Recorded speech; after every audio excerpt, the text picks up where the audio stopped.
Paraguay ya tiene presidente electo. El Tribunal Electoral confirmó la elección de Santiago Peña, quien recibió las felicitaciones de su más prominente correligionario, como es el presidente Mario Abdo Benítez. Han sido unas elecciones de proporciones para un pequeño país latinoamericano que ha contado con la observación de organismos internacionales. Soy Jenny Pérez y en Berlín destacamos. Santiago Peña, proclamado ganador, y celebra la victoria. El candidato del gobernante Partido Colorado supera con casi 15 puntos de diferencia a su rival político, Efraín Alegre.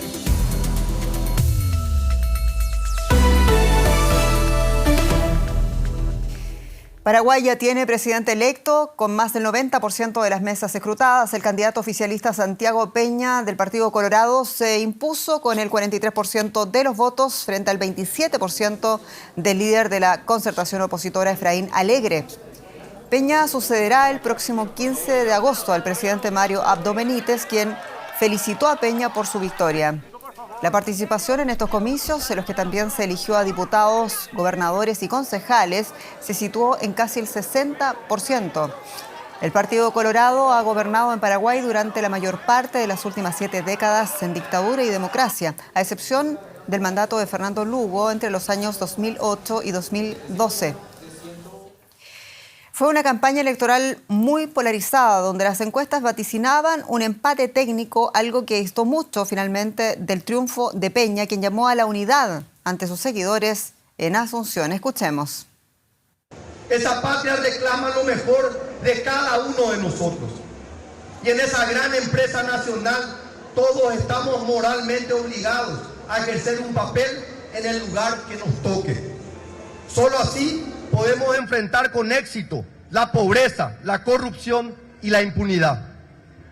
Desde mañana empezaremos a diseñar el Paraguay que todos queremos, sin groseras desigualdades ni injustas asimetrías sociales. Queremos conocer las novedades y lo hacemos con quien ven en Asunción, con el periodista Eduardo Arce, con todos los detalles. Eduardo, saludos. Estos resultados también confirman la victoria del Partido Colorado. El partido pasa así a ser una excepción en los partidos gobernantes que no son castigados por los votantes. ¿Cómo se explica?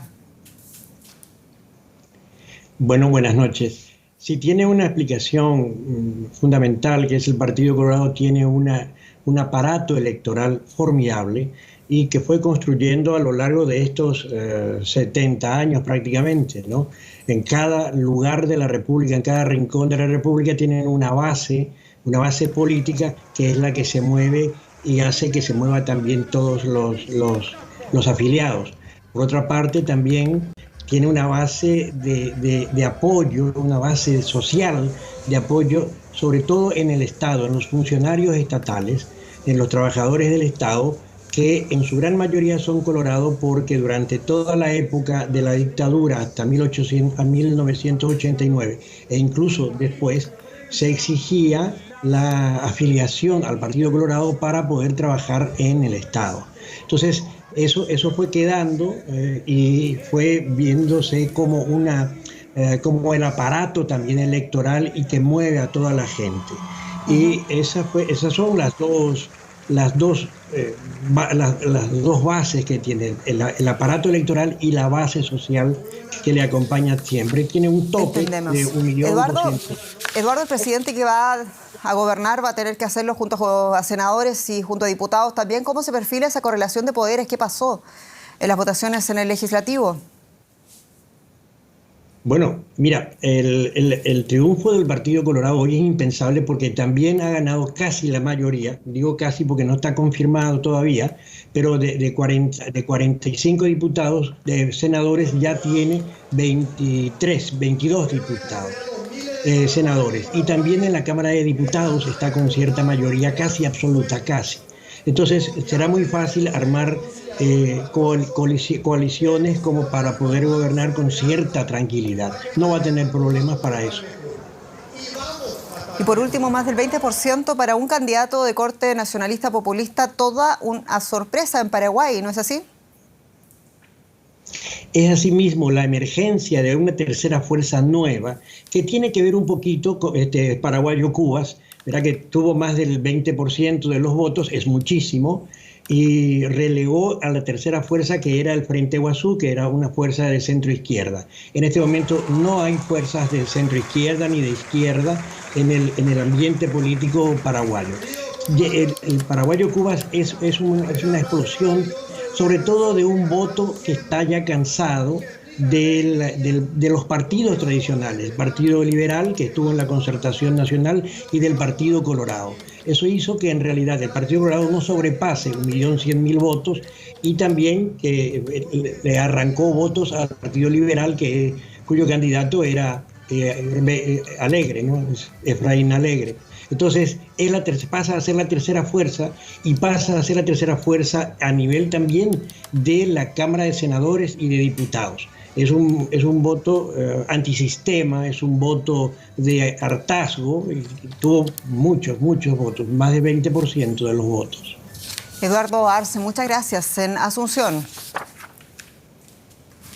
Muchas gracias a ustedes. Hasta la próxima. Y este proceso electoral supone un gran desafío para las instituciones en Paraguay, proceso en el que los observadores internacionales han cumplido la misión de garante. Y por eso queremos hablar con quien ven en directo desde Asunción, con el señor Gabriel Mato, quien es el jefe de la misión de observación electoral de la Unión Europea. Señor Mato, muchas gracias por atendernos. Y en términos de transparencia y de participación, ¿cómo valora usted las elecciones generales en Paraguay?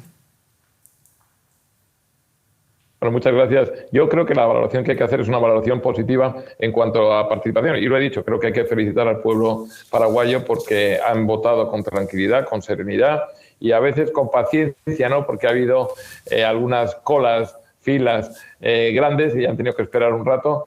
Pero yo creo que, bueno, todo vale la pena cuando estás ejerciendo el derecho y también, en este caso, cumpliendo la obligación, ¿no?, de votar. Y en ese sentido creo que ha sido un día que podemos calificar de satisfactorio desde el punto de vista de la participación y de cómo ha ido desarrollándose el día.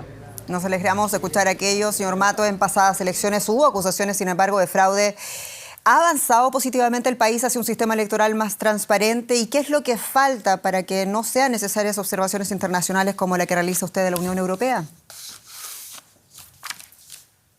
Bueno, permítame que no adelante acontecimientos porque haremos una declaración preliminar el martes y luego haremos un informe completo. Pero en absoluto podemos decir que el que haya una observación electoral significa nada negativo en su conjunto.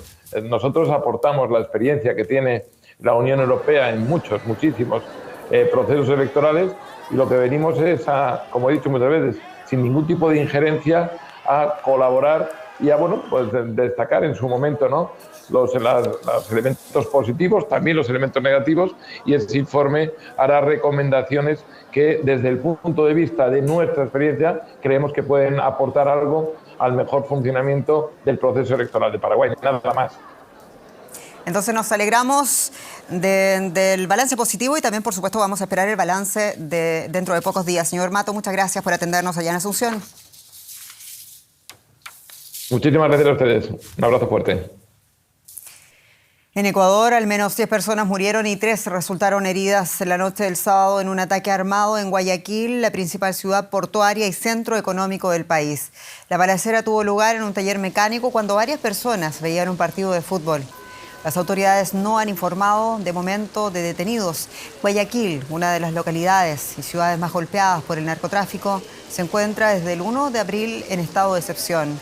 Esta semana el gobierno ha declarado terroristas a los grupos criminales, lo que permite a las Fuerzas Armadas a patrullar las calles junto a la policía. Y queremos ampliar las alternativas y alcances de esta información con Mario Naranjo, periodista en Guayaquil. Mario, saludos. Difícil situación hasta ahora.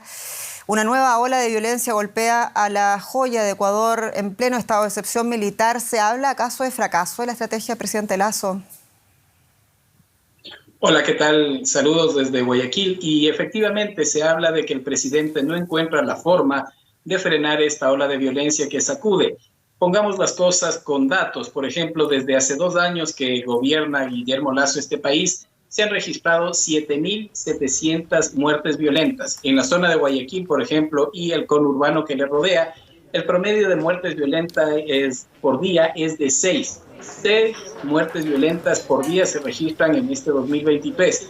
¿Cuántas eran en el 2022? Eran 5. Estamos hablando de que la cifra aumenta en 365. ¿Cuántas eran en el 2001 cuando asumió Guillermo Lasso como presidente? Era un promedio de 4 muertes violentas. ¿Qué es lo que pasa en Guayaquil? ¿Por qué es de esta disputa? Las autoridades señalan que es una guerra de bandas, de grupos armados, organizados que responden a los cárteles de la droga de México y que buscan apoderarse del puerto de Guayaquil, desde donde sale el 90% de exportaciones de este país. Sale toda la banana, sale el cacao, sale todas las materias primas que se producen en Ecuador, y los narcotraficantes buscan contaminar los buques y contaminar las cargas con droga, con cocaína. Básicamente se entiende que el 90% de la droga que sale de Ecuador lo hace por el perfil costero y por los puertos. Y antes la metodología que utilizaban estas bandas era ingresar la carga en los contenedores en el puerto y de ahí a los buques. Ahora lo que están haciendo es, cuando salen por el Golfo de Guayaquil hacia el Océano Pacífico, van en lanchas y se dan formas de contaminar, lanzar la droga dentro de los buques, y es así cuando llega a Bélgica, cuando llega a Alemania, carga procedente de Ecuador que fue contaminada con cocaína, evadiendo los controles que se hacen. Lasso ha tratado. Guayaquil está en toque de queda y estado de excepción. ¿Qué quiere decir esto? No hay circulación libre de las personas desde la 1 de la mañana hasta las 5 de la mañana. La policía, si sospecha que yo ando en la delincuencia, por ejemplo, cualquier persona esté en la delincuencia, la policía puede ingresar a la casa sin la orden de un juez, sin la orden de un fiscal, y puede hacer las investigaciones. Pese a eso, a que están patrullando policías, militares, se siguen dando estos ataques, se siguen dando las masacres, como la que contaba, que 10 personas fueron asesinadas. Los delincuentes fueron en una camioneta, utilizaron fusiles de asalto, dispararon contra la gente y mataron a 10 personas. Hay 3 heridos, entre ellas una niña que va a ser operada, pues tiene alojados proyectiles en su cuerpo. Entonces, la violencia sigue creciendo en espiral y el gobierno no le encuentra la vuelta. En días pasados dijo que iba a declarar como grupos terroristas a estas bandas organizadas. Se dijo que va a luchar frontalmente, pero un día antes, desconocidos vinculados con el narcotráfico emboscaron a unos militares que se dirigían justo al capital del puerto de Pozola. Un armado, un miembro de la... ¿Sí? Entendemos, lamentablemente por razones de tiempo, tengo que despedirte, Mario Naranjo. Realmente duele tu crónica desde Guayaquil. Esperemos que de alguna manera la situación mejore. Muchas gracias. Gracias, seguimos en contacto. Un abrazo. El expresidente brasileño Jair Bolsonaro fue aclamado este domingo por cientos de simpatizantes en Sao Paulo en su primer acto público tras regresar al país. El ultraderechista, que pasó los primeros 3 meses del año en Estados Unidos, viajó este domingo a Ribeirão Preto, unos 300 kilómetros al norte de Sao Paulo. Allí asistirá el lunes a un evento de tecnología agrícola, uno de los sectores más beneficiados durante su mandato. Prometió una firme oposición a Lula da Silva, a quien nunca felicitó por su victoria al calificarla como injusta. El Ministerio de Defensa ruso anunció que sus tropas han capturado más territorio en Bakhmut, en el este de Ucrania. La ciudad en disputa ha sido testigo de intensos combates en las últimas semanas. Y Kiev admite que ha perdido gran parte de ese bastión, pero también sostiene que todavía tiene una línea de suministro vital en el área. Estos soldados ucranianos realizan tareas de mantenimiento en su tanque a las afueras de Bakhmut, una ciudad a la que se refieren como la picadora de carne por la gran cantidad de bajas que han sufrido ambos bandos. Las tropas ucranianas reconocen que están siendo expulsadas. Tal y como valoro la situación, parece que no queda casi nada en Bakhmut que controlemos nosotros. El Ministerio de Defensa ruso asegura que se acercan a su objetivo, tomar toda la ciudad. En dirección hacia Donetsk, los equipos de asalto han seguido desplazando al enemigo en la parte occidental de Bakhmut y han capturado 4 acuartelamientos. El ejército ruso, junto al grupo mercenario Wagner, lleva meses intentando tomar la ciudad. Pero a pesar del presunto avance ruso, Kiev resiste y, lo que es más importante, controla la línea de abastecimiento a la ciudad, en un momento en el que ambos bandos se están quedando sin munición. Ahora los rusos disparan menos. son mucho más mesurados. Cuando llegamos podían estar disparando toda la noche y ahora solo lo hacen en respuesta a nuestra artillería. El jefe del grupo Wagner, Yevgeny Prigozhin, ha amenazado con retirar sus tropas de Bakhmut por falta de munición, pero es difícil verificar esta información. Entre tanto, Kiev ha recibido gran cantidad de armamento de Occidente y se prepara para lanzar su próxima contraofensiva. El presidente Volodymyr Zelensky se dirigió a un nuevo escuadrón de combate y les dijo que la sangre ucraniana derramada en Bakhmut no será en vano. Las batallas más importantes están a punto de llegar. Debemos liberar nuestro país y a nuestro pueblo del yugo ruso y restablecer nuestras fronteras en tierra y mar. No se sabe cuándo comenzará la contraofensiva, pero Kiev confía en que la potencia del armamento de Occidente sea decisiva. Más noticias internacionales a continuación.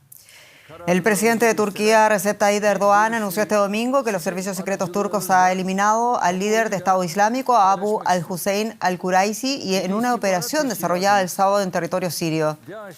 El mandatario turco destacó que Turquía seguirá trabajando para contrarrestar a las organizaciones terroristas sin hacer distinciones entre ellas, en referencia a las milicias kurdas del Partido de los Trabajadores del Kurdistán.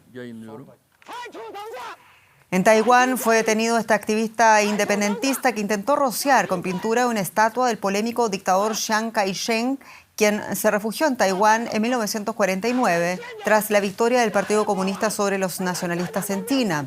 El grupo Taiwan Republic Office exige que la estatua sea retirada.